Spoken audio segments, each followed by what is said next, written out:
I'm going to check your camp. Well, I've got some meat hung up. This rig here don't belong to me. It's a friend visiting. All I've got is a couple mules. Look, fellas, my camp's open. You're welcome there. But if you've come maybe 150 miles just to give me a citation, well, I can't quite see it. I'm going to tell you something right now, Dallas. Nobody, I don't care who it is, nobody within my jurisdiction breaks the game laws. Can you understand that? Well, sure. If you want to get along with me, I wouldn't argue the point. Now, we're going to inspect your camp.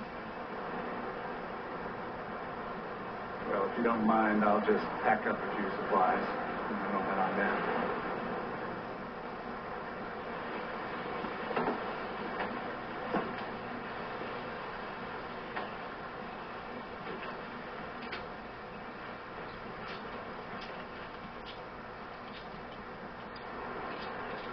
Are you being just a little bit out of line? Let's go.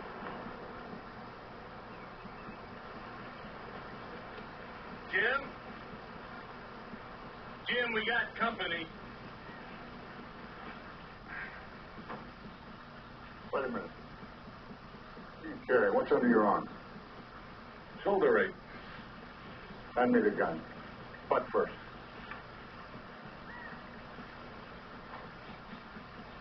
The other gun you were carrying at the time, did Mr. Pogue ask for that? No. Was it visible through your open coat? It could have been. I had it on my hip, my right hip. I made no attempt to conceal it. When you got there, what happened then? Well, Jim came up to us and surrendered his gun to Pogue. My friend, Jim Stevens. He fellas from Boise? Idaho fishing game. They'd seen my venison hanging as we came into camp, and Pogue asked to see my license. Trapper's license? I showed them both, Idaho and Nevada. How many deer you killed out of season? 3. I think it's a little unreasonable to give me a citation, living under the conditions I'm living under. I'm 100 miles from anything out here. We're going to search your tent for hides. You got a search warrant? I don't have one, and I don't need one. Mr. Pogue, this tent may not look like much, but it's my home. It's everything. And I don't want you in it, and believe me, you have got to have a search warrant. We're going to search it. Go ahead. No, wait a minute. Now, look. Now, you can go easy or you can go hard. It's all up to you. You've got no right.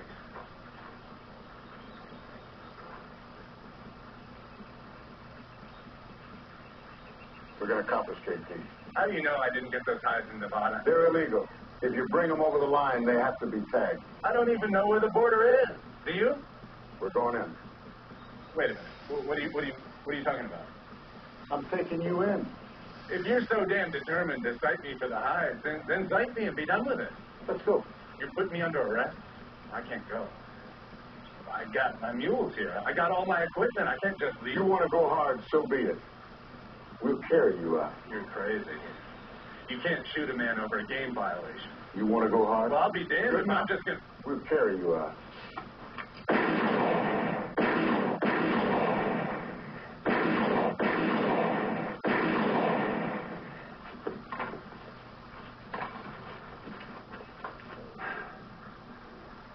Then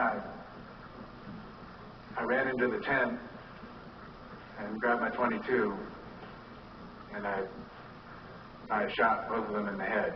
They were on the ground then. Okay. And when you went into the tent, were they alive?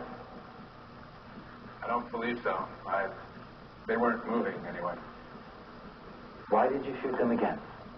I was kind of worked up at that point. I was kind of out of my head. I was scared. Wound up. Why did Stevens back off? He said he was afraid I was going to shoot him. Hell, I told him I'd shoot myself first. What did Stevens say when the shooting ended? He said, why, over and over again. Did you tell him why? Well, I said to him, didn't you see what happened? I mean, didn't you hear what those men were saying to me? He said he didn't take any part in it. Next thing he knew, the sparks were flying. All right, now. When it was all over, where did you take the body of Bill Pogue? George left me his pickup. George Nielsen left me his pickup.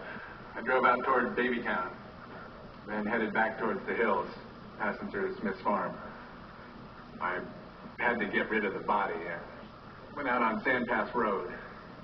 Cattle guard there, about a mile from the highway, to the right of the fence. Second post.